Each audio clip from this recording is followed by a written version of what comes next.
Assalomu alaykum, bizni qadrdonlar, yaxshimisizlar? Charchamasdan. Parranda ishqibozlari uchun sotiladigan tovuqlarimiz, bir oylik jo'jalarimiz, 20 kunlik jo'jalarimiz bor. Eslatib o'tamiz. Bu jo'jalarni hozir narx-navosi bilan aytib o'taman. Kimga qanaqasidan kerak bo'lsa, telefon qilib bilib olasizlar. Hozir ko'rsatadiganim bu jo'jalarimiz Andijon viloyatini izboskanida. Jo'jalar bor endi sotuvda. Misol uchun o'zimizda ham, boshqa joylarda ham bor.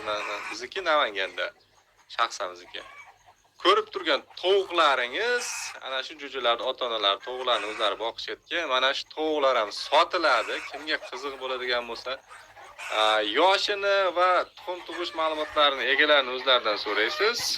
O'sha ko'rgan tovuqlaringizni narxi meni o'ylashimcha 90 ming atrofida. Agar ko'proq olsangiz, yana balki 3-4 ming yoki qanchadir kelishtirib bersa kerak. Uni telefon qilib so'raysiz. 90 ming atrofida u katta tovuqlar. Xo'rozlarni bilmadim. Mana bu jo'jalarimiz bo'lsa 20 kunlik jo'jalarimiz. Ana shunday yugurib qolgan jo'jalar. Bulardi narx-navosi o'rtoqlar 18 ming so'm. Endi bu hozirgi kundagi narx-navosi o'rtoqlar.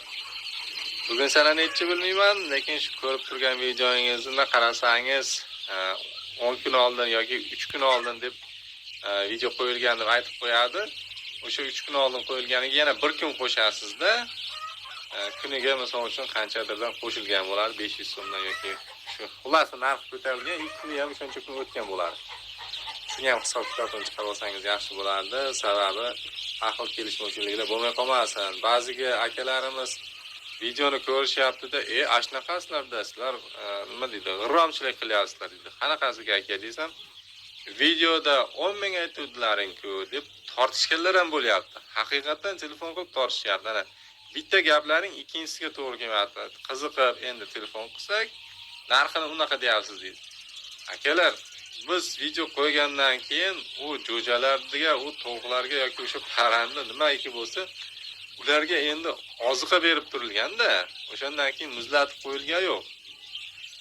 Oziqa beriladi, yana mehr berib qaraladi, davom etadi. Bir kunlik jo'ja bilan bir oylik jo'jani farqi bo'lganday, o'z-o'zidan oradagi 3-4 kunni ham farqi bo'ladi. Endi men agar ortiqcha gapirib kimgadir ko'ngliga ozor berayotgan bo'lsam, uzr so'rayman avvalambor. Kimdir boshqacharoq fikrlasa, men o'zimning fikrlarimni aytib o'tyapman xolos.